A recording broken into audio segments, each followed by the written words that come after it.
Hello guys, welcome to science cafe. आज हम यहाँ पर जो है एरिक एरिक्सन की थ्योरी, जिसको आप मनोज सामाजिक विकास सिद्धांत के नाम से जानते हो, साइको सोशियल डेवलपमेंट थ्योरी, जो कि एरिक एरिक्सन के द्वारा दी गई थी। किसके द्वारा? एरिक एरिक्सन के द्वारा दी गई थी। सॉरी। आज हम यहाँ पर एरिक एरिक्सन की जो थ्योरी है, साइको सोशियल डेवलपमेंट, मनोसामाजिक विकास का सिद्धांत, अर्थात एरिक एरिक्सन जो है, इन्होंने कहीं ना कहीं जो है फ्रायड की थ्योरी का अध्ययन किया, ठीक है, और इन्होंने मन को कहीं ना कहीं समाज से रिलेट करने की कोशिश की है। मन को कहीं ना कहीं समाज से कनेक्ट करने की क्या की है? कोशिश की है। किसने? एरिक एरिक्सन ने।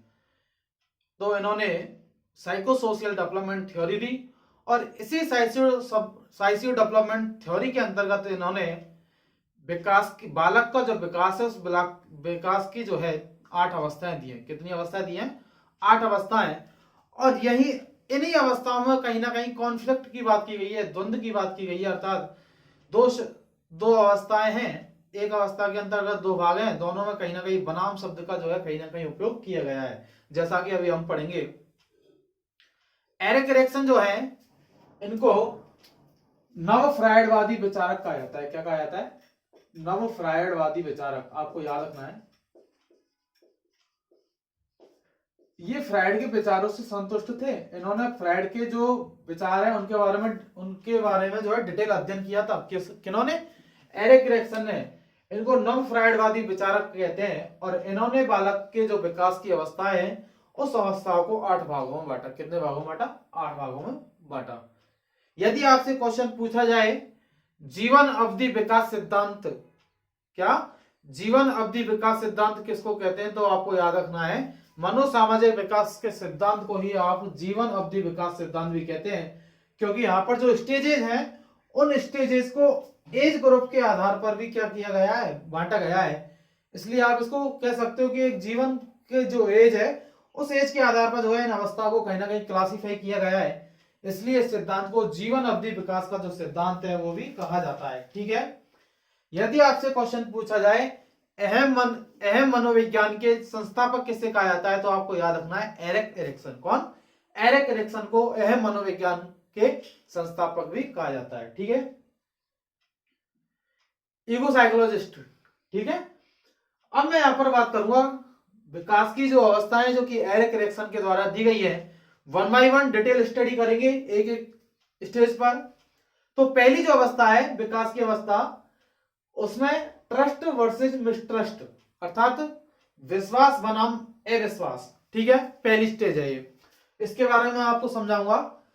आपको दिख रहा है यहां पर ट्रस्ट वर्सेस मिसट्रस्ट, विश्वास बनाम अविश्वास की बात की गई है। इसका जो एज ग्रुप बताया गया है वो 0 से लेकर, मतलब जन्म से लेकर और 18 माह तक बताया गया है। कहां तक? जन्म से लेकर 18 माह तक बताया गया है। मतलब आप इसको जन्म से लेकर 1.5 वर्ष तक बोल सकते हो, ठीक है। यदि यहां पर वर्च्यू की यदि बात की जाएगी, मैं ऊपर लिख रहा हूं, वर्च्यू का मतलब हिंदी में जिसको आप बोलते हो शील गुण बोलते हो। आप क्या बोलते हो? शील गुण। वर्च्यू की यहां पर बात की जाएगी तो वो क्या है? होप, आशा है। टास्क की यदि बात की जाएगी, बच्चा क्या कार्य करता है, तो बच्चा जो है मां से जो है दुग्धपान करता है, ये उसका कार्य होता है। होप मतलब एक बच्चा जो है, आप उसको प्रॉपर रूप में उसकी केयर करोगे, ठीक है, तो बच्चे में कहीं ना कहीं क्या आती है? होप आती है, आशा आती है। और ये जो आशा है, ये जिसको हम क्या कहते हैं? वर्च्यू कहते हैं, शील गुण कहते हैं। और टास्क जो होता है, इस एज में बच्चा जो कार्य करता है वो क्या है? माँ के स्तनों से जो है दुग्धपान करता है। इस बच्चे में कोई चिंता की अर्थात भविष्य के प्रति कोई चिंता वाली जो चीज है वो इस बालक में नहीं देखी जाती है। ये एक तरीके से जो है इस एज में किसी भी बच्चे को जो है किसी भी प्रकार की कोई चिंता नहीं होती है। उसका जो जीवन होता है वो बहुत सामान्य होता है, ठीक है। इतना आपको याद रखना है। अर्थात यदि बालक की प्रॉपर रूप से केयर की जाएगी तो बालक में कहीं ना कहीं होप आएगी, अर्थात ट्रस्ट आएगा। किसके प्रति? पेरेंट्स के प्रति। क्या? पेरेंट्स के प्रति बालक में ट्रस्ट आएगा। यदि उसकी प्रॉपर रूप में केयर नहीं की जा रही है तो बालक में कहीं ना कहीं क्या आता है? अविश्वास आता है, मिसट्रस्ट आता है। तो यहां पर दोनों ही चीजें साथ साथ चलती हैं। यदि पॉजिटिव है, अगर बालक की केयर की जा रही है तो उसमें ट्रस्ट आएगा, विश्वास आएगा, किसके प्रति, पेरेंट्स के प्रति। यदि इसको प्रॉपर रूप से समय पर भोजन दिया जा रहा है, उसकी प्रॉपर रूप से जो है केयरिंग की जा रही है बच्चे की टाइम टाइम पर, तो बच्चे में अपने पेरेंट्स के प्रति ट्रस्ट अर्थात विश्वास जो है वो जागृत होता है। लेकिन यदि बच्चे को प्रॉपर रूप से खाना नहीं दिया जा रहा या फिर उसकी प्रॉपर रूप से केयरिंग नहीं की जा रही है, तो बच्चे में कहीं ना कहीं मिसट्रस्ट आने लगता है, अर्थात अविश्वास की जो भावना है वो धीरे धीरे उसमें जागृत होने लगती है, अर्थात अपने पेरेंट्स पर जो है वो विश्वास नहीं कर पाएगा। आपने देखा होगा कि ये जो बच्चा है वो अपने पेरेंट्स अर्थात अपनी माँ के पास जो है ज्यादा रहता है, क्योंकि वो उस पर विश्वास करता है, ट्रस्ट करता है। किसी दूसरे पर्सन पर वो नहीं जाता है, क्योंकि उसको दूसरे व्यक्ति पर क्या नहीं है, विश्वास नहीं है। ठीक है, तो ये चीज जो है इस फर्स्ट जो स्टेज है उसमें देखने को मिलती है। आपको याद रखना है, वर्च्यू की बात की जाएगी तो होप, आशा है बच्चे के अंदर, और टास्क की यदि बात की जाएगी तो वो भोजन से रिलेटेड दुग्धपान वगैरह करना। ठीक है, एज ग्रुप याद रखना है 0 से लेकर 18 माह। सेकेंड स्टेज की मैं यहां पर बात करने जा रहा हूं, ऑटोनॉमी वर्सेस शेम, या जिसको आप डाउट भी बोलते हो, क्या बोलते हो, डाउट। ठीक है, इसकी जो एज ग्रुप है, वो एज ग्रुप बताई गई है कितनी, 18 से लेकर 3 वर्ष तक, 18 माह से लेकर 3 वर्ष तक। ठीक है, इसको समझने का प्रयास कीजिए। ऑटोनॉमी का मतलब है स्वतंत्रता, और यहां पर शेम या डाउट का मतलब है संदेह, कहीं ना कहीं क्या, शर्म या संदेह आप जिसको कह सकते हो। एज ग्रुप की बात करें यहां पर तो 18 माह से लेकर और 3 वर्ष तक, अर्थात 1.5 से लेकर 3 वर्ष तक इसका उम्र है। यदि मैं यहां पर वर्च्यू की बात करूं तो विल, अर्थात कर पाना। ठीक है, एक तरीके से प्रॉपर रूप से। यदि टास्क की मैं बात करूं कि बच्चा प्रॉपर रूप से क्या कार्य करने लग जाता है, तो उसको टॉयलेट ट्रेनिंग जो है इस एज में दी जाती है। अर्थात देखिए, समझिए इसको, एक बालक है, ठीक है, 1.5 से लेकर 3 वर्ष का है। ये बालक जो है छोटे छोटे कार्य करने लगता है, अपने पैरों पर चलने लगता है, और टॉयलेट ट्रेनिंग का मतलब टॉयलेट वगैरह जो है खुद से ये चीजें जो है प्रॉपर रूप से कर सकता है। ठीक है, यदि इस बालक को जो है प्रॉपर रूप से टॉयलेट ट्रेनिंग दी गई है तो बालक खुद से कर पाएगा। ठीक है, यदि बालक को इन चीजों में जो है कहीं ना कहीं टोक दिया जाता है या उसको प्रॉपर रूप से टॉयलेट ट्रेनिंग नहीं दी जाती है, तो बालक जो है कहीं ना कहीं शर्म या संदेह की भावना में होता है। किसमें, शर्म या संदेह की भावना में होता है। लेकिन यदि बालक के पास प्रॉपर टॉयलेट ट्रेनिंग है तो वो अच्छे से करेगा, खुद से हुई जुड़ी हुई चीजें जो है अच्छे से करेगा, अर्थात कहीं ना कहीं उसको इंडिपेंडेंस आने लगती है, अर्थात स्वतंत्रता की जो भावना है उसके अंतर्गत आने लगती है। ठीक है, आपने सुना भी होगा एग्जाम्पल के रूप में कि एक बच्चा जो है अपनी माँ से आके कहता है कि मैं सुसु जो है वो कराया, तो माँ उसको क्या बोलती है, बहुत अच्छा किया, अर्थात उसको कहीं ना कहीं एनकरेज किया गया इन चीजों के लिए, जिससे उस बालक के अंतर्गत जो है ऑटोनॉमी आने लगी, अर्थात स्वतंत्रता आने लगी, और वो खुद से जुड़ी हुई जो क्रियाएं है वो आसानी से सहज रूप से करने लग जाता है। बात आ रही ना समझ में। तो ये तो हुआ पार्ट ऑफ ऑटोनॉमी। लेकिन यदि बात करें कि यदि बालक को जो है प्रॉपर उस पर टॉयलेट ट्रेनिंग नहीं है, अर्थात वो प्रॉपर रूप से खुद से जुड़ी हुई जो चीजें हैं वो बालक नहीं कर पा रहा है, तो वो जो है कहीं ना कहीं संदेह या जो शर्म की जो भावना है वो उसके अंतर्गत विकसित हो जाती है, और वो कहने में भी संकोच करता है। ठीक है, तो ये सेकंड स्टेज थी हमारी, जिसकी एज की हम बात करें तो 18 माह से लेकर 3 वर्ष तक। ऊपर वाली जो स्टेज है ट्रस्ट वर्सेस मिसट्रस्ट, इसको आप इन्फेंसी स्टेज भी बोल सकते हो, शैशवावस्था भी आप जिसको बोल सकते हो, क्योंकि 0 से लेकर और 2 वर्ष तक जो है बालक जो है शैशवावस्था के अंतर्गत ही आता है, तो आप इसको इन्फेंसी से कहीं ना कहीं कनेक्ट कर सकते हो। क्वेश्चन यदि पूछा जाए, हो सकता है आपको दे दिया है एग्जाम में कि विश्वास बनाम विश्वास, यह बालक के विकास की किस अवस्था से संबंधित है, हो सकता है आपको 4 अवस्थाओं के नाम दे दे और वहां पर आपको सेलेक्ट करना हो एक ऑप्शन, तो आप शैशवावस्था को जो है वहां पर सेलेक्ट करोगे। ठीक है, मैं बात कर रहा हूं अब थर्ड स्टेज की, जिसमें इनिशिएटिव वर्सेस गिल्ट, जो जिसका एज ग्रुप जो है वो है 3 से 6 वर्ष तक, और यहां पर जो वर्च्यू आएगी, फील गुण जो है वो पर्पस होगा, और जिसमें टास्क की यदि बात करेंगे तो प्ले होगा। क्या होगा, प्ले होगा। ठीक है, देखिए यहां पर क्या है, इनिशिएटिव वर्सेस गिल्ट की हम बात कर रहे हैं। यहां पर देखिए, इनिशिएटिव वर्सेस गिल्ट, इनिशिएटिव को आप बोल सकते हो आत्मबल, और गिल्ट को आप बोल सकते हो अपराध भाव एक तरीके से, ठीक है। 3 से 6 वर्ष में आने लगता है, 3 से 6 वर्ष इसकी एज मानी गई है। पर्पज मतलब कोई उद्देश्य होगा, क्या कोई उद्देश्य होगा जो वर्च्यू है इस स्टेज का। और यदि टास्क की हम बात करें तो प्ले, अर्थात बालक जो है खेल से संबंधित क्रिया करेगा, ठीक है। देखिए होता क्या है, एक बालक है, ठीक है, उसमें कहीं ना कहीं जो है एक्सप्लोर प्रवृत्ति पाई जाती है, चीजों को खोजने की प्रवृत्ति पाई जाती है, खुद से कुछ चीजों को करने की प्रवृत्ति पाई जाती है। बालक इस एज में जो है मोस्टली रूप से यदि देखा जाए तो खेलने पर ज्यादा फोकस करता है। किस पर? खेलने से संबंधित जो क्रियाएं हैं उन क्रियाओं पर जो है वो ज्यादा फोकस करता है। और जो है ये जो बालक है, एक तरीके से मैं कहूं तो यदि चीजों को कर पा रहा है, यदि उसे इनकरेज किया जा रहा है, इस बालक को जो है खोजने की प्रवृत्ति होती है, तो ये खुद से जुड़ी हुई चीजें करता है, क्रिया करता है। यदि इन क्रियाओं में जो है वो सही रूप से कर पाता है तो उसके अंतर्गत जो है आत्मबल आता है, अर्थात सेल्फ कॉन्फिडेंस जिसको आप कह सकते हो, वो कहीं ना कहीं इस बालक के अंतर्गत आने लगता है। और यदि वो क्रियाएं नहीं होती हैं तो बालक कहीं ना कहीं निराशा की तरफ जो है, जिसको मैं कह सकूं कि अपराध भाव जो है उस बालक के अंतर्गत आने लगता है। अर्थात जैसे एक चीज उदाहरण से समझो, एक बालक है, वो अपने खिलौने को तोड़ रहा है, क्या कर रहा है? तोड़ रहा है, ठीक है। मैंने बोला एक्सप्लोर की जो है पाई जाती है, एक्सप्लोर मतलब चीजों को जो है अन्वेषण करना, खोज करना जो है इस बालक की प्रवृत्ति होती है, चीजों को वो ऑब्जर्व करना चाहता है।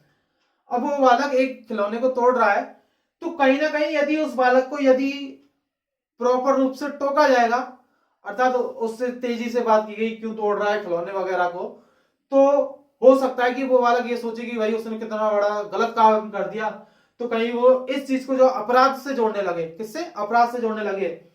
यदि बालक को ये कार्य करने ये आते हैं और बालक खुद से कुछ चीज करने करने लग जाता है, तो यहाँ पर उसको जो है आत्मबल मिलने लगता है, अर्थात वो कुछ आगे करने के बारे में सोचने लगता है। तो इसमें जो है इस स्टेज में जो है कुछ उद्देश्य होते हैं और उन उद्देश्यों को जो है वो बालक पूर्ण करना चाहता है। और यदि काम की यदि मैं बात करूं, यहाँ पर टास्क जो है वो बालक जो है इस एज का जो बालक है 3 से 6 वर्ष का, वो ज्यादातर जो है अपना ऑलमोस्ट टाइम जो है वो प्ले अर्थात खेल के तरफ ही देता है, ठीक है। हम बात करेंगे ये जो दोनों स्टेज हैं, ऊपर वाली स्टेज जो है प्री चाइल्डहुड से जुड़ती है और सेकंड और थर्ड वाली जो स्टेज है वो मैं कहूं तो लेटर चाइल्डहुड से जुड़ती है। अब हम बात करेंगे किसकी? इंडस्ट्री वर्सेस इंफेरियोरिटी, जो कि 6 से लेकर 12 वर्ष तक है। किस तक है? 6 से लेकर 12 वर्ष तक, जहां पर जो है कॉम्पिटेंसी देखी जाती है। और इस एज को आप स्कूल ग्रुप, स्कूल एज भी बोल सकते हो, क्या? स्कूल एज, क्योंकि इस एज से जो है बालक विद्यालय जाना प्रारंभ करता है। अब होता क्या है, देखो यहां पर इंडस्ट्री वर्सेस इंफेरियोरिटी, ठीक है। इंडस्ट्री का मतलब होगा यहां पर परिश्रम और इंफेरियोरिटी का मतलब होगा यहां पर हीनता। एज ग्रुप 6 से 12 वर्ष तक बताया गया है। कॉम्पिटेंसी अर्थात कंपटीशन जो है वो देखा जाएगा स्कूल आर्ट, स्कूल अर्थात ये जो बालक है स्कूल जाने लगता है, अब समझिए इसको, इस स्टेज को, स्कूल जाएगा तो स्कूल में जो है अनेक प्रकार की एक्टिविटी होंगी, अनेक प्रकार की क्रियाएं होंगी और उन क्रियाओं में ये जो बालक है कहीं ना कहीं पार्टिसिपेट रहता है, ठीक है। बालक जो है यदि चीजों को कर पाएगा, अर्थात हार्डवर्क करेगा और कुछ चीजों को यदि कर पाएगा तो ये कहीं ना कहीं उससे पॉजिटिविटी देती है और परिश्रम से उसने किया है, ठीक है। लेकिन यदि बालक खुद से जुड़ी हुई चीजों को नहीं कर पाया, अर्थात वो अपने ग्रुप में जो है इन चीजों को नहीं कर पाया, तो उसके अंतर्गत इंफेरियोरिटी आती है कि मैं ये नहीं कर सकता की भावना, क्या? मैं ये नहीं कर सकता, अर्थात मुझसे ये चीज हो ही नहीं सकती। तो ये वाली जो एज है वो इंडस्ट्री वर्सेस इंफेरियोरिटी के अंतर्गत आती है, जो कि 6 से 12 वर्ष तक होती है।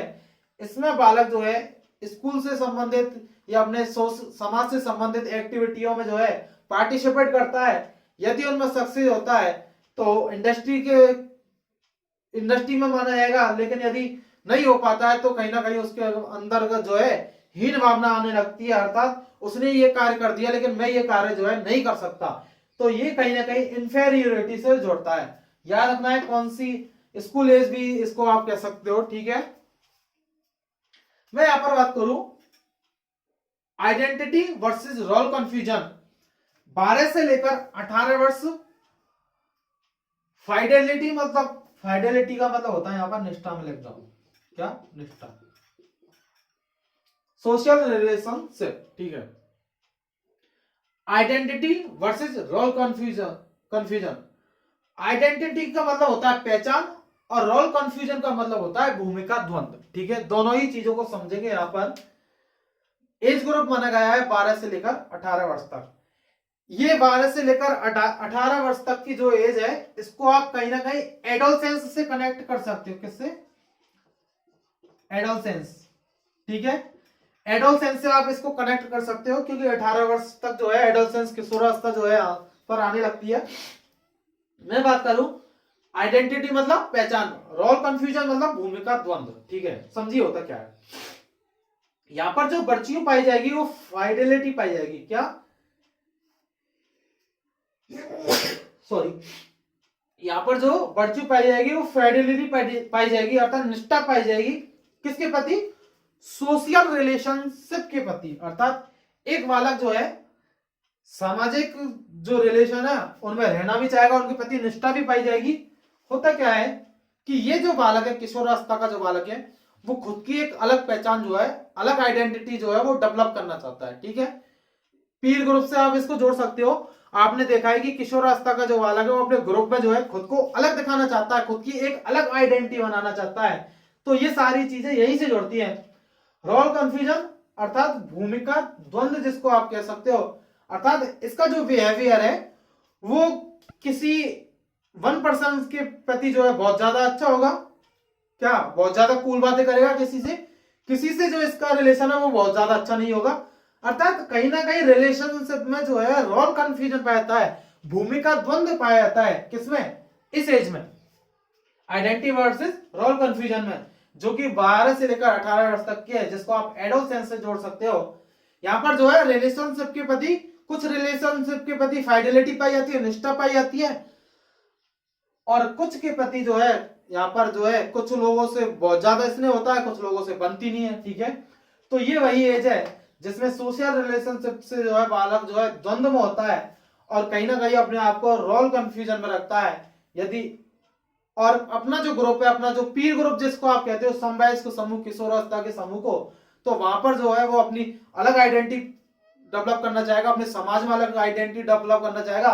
अपना जो स्कूल कैंपस है उस स्कूल कैंपस में भी अपनी आइडेंटिटी जो है अलग रूप से डेवलप करना चाहेगा, ठीक है। ये बात आपको समझ में आ गई होगी, आई होप। अगली जो स्टेज है वो है इंटीमेसी वर्सेस आइसोलेशन। इंटीमेसी यहां पर घनिष्ठता से संबंधित है और आइसोलेशन का मतलब अलगाव जिसको आप कह सकते हो। इसका जो एज ग्रुप है वो 18 से लेकर 35 वर्ष तक।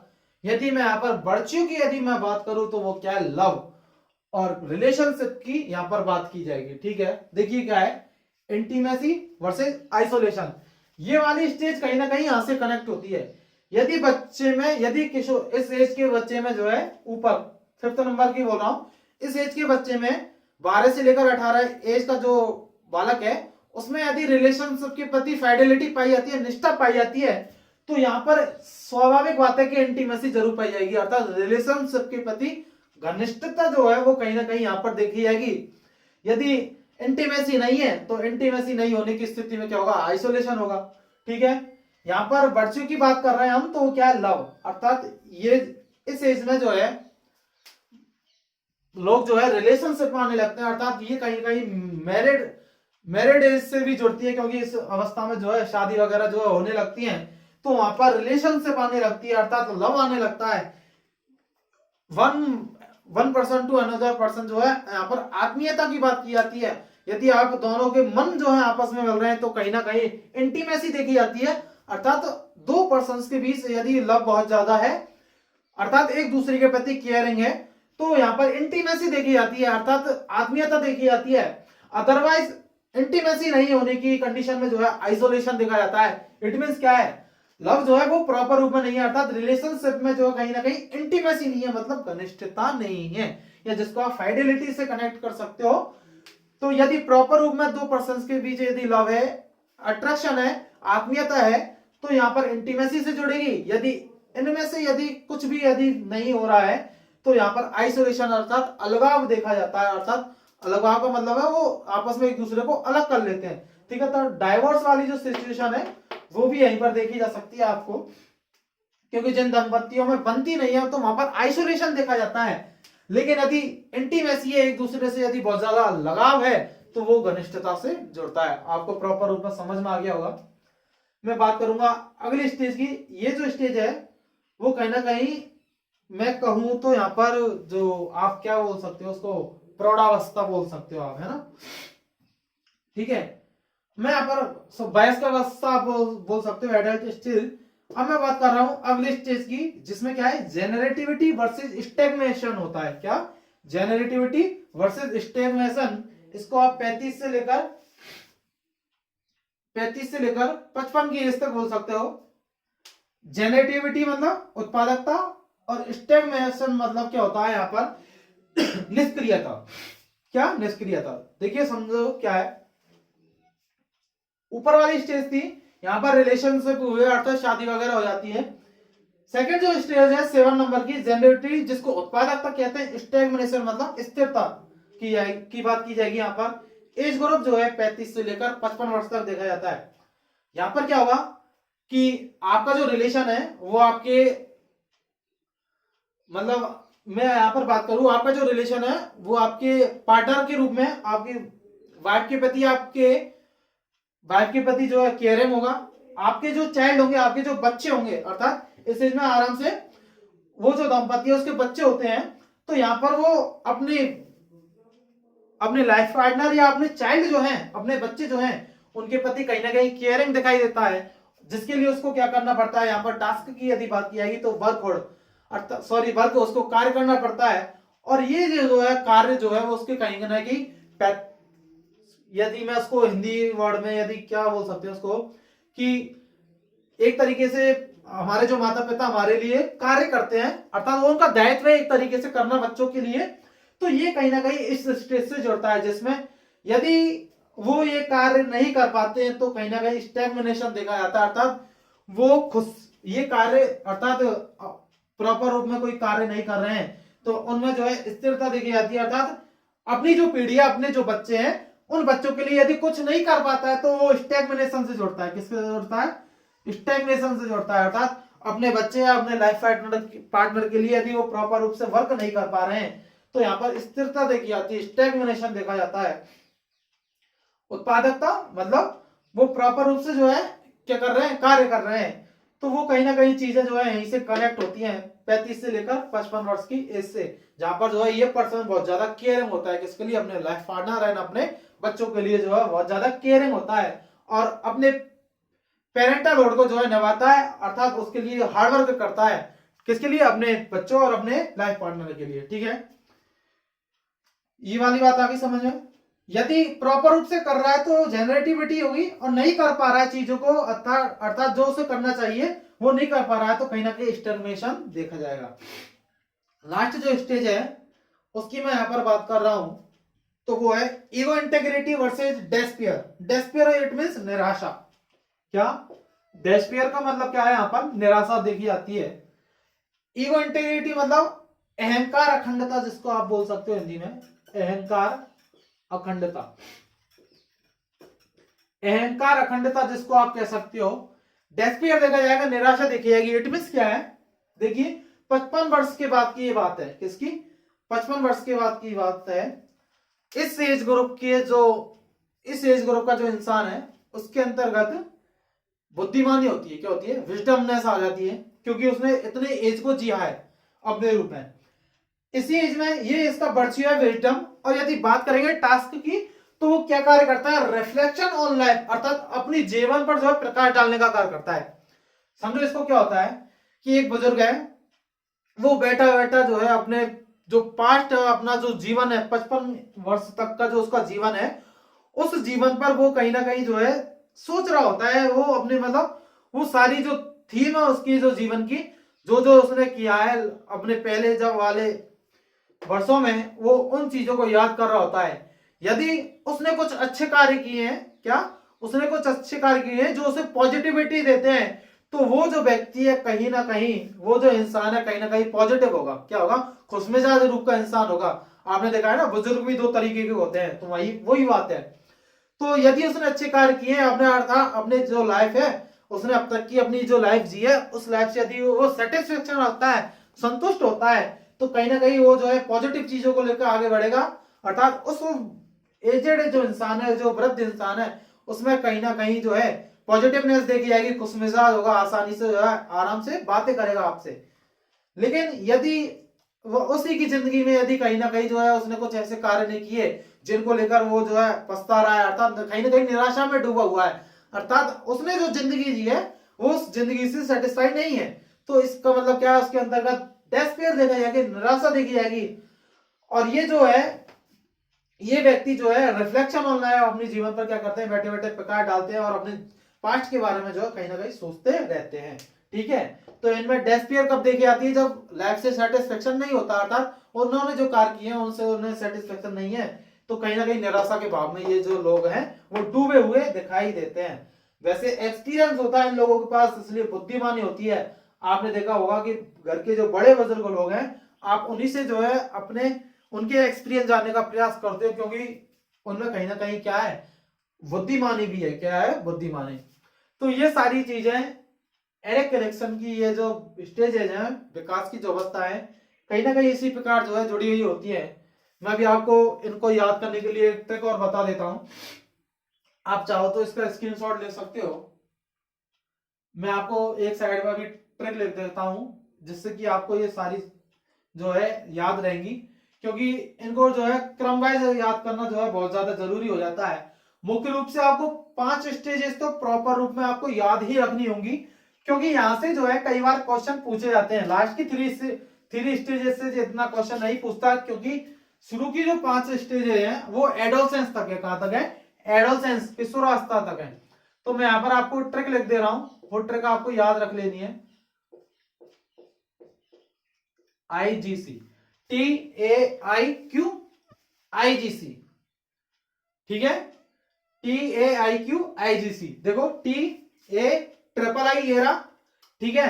तो यहां तक क्या हो गया, एडोलसेंस तक हो गई ना ये स्टेजेज।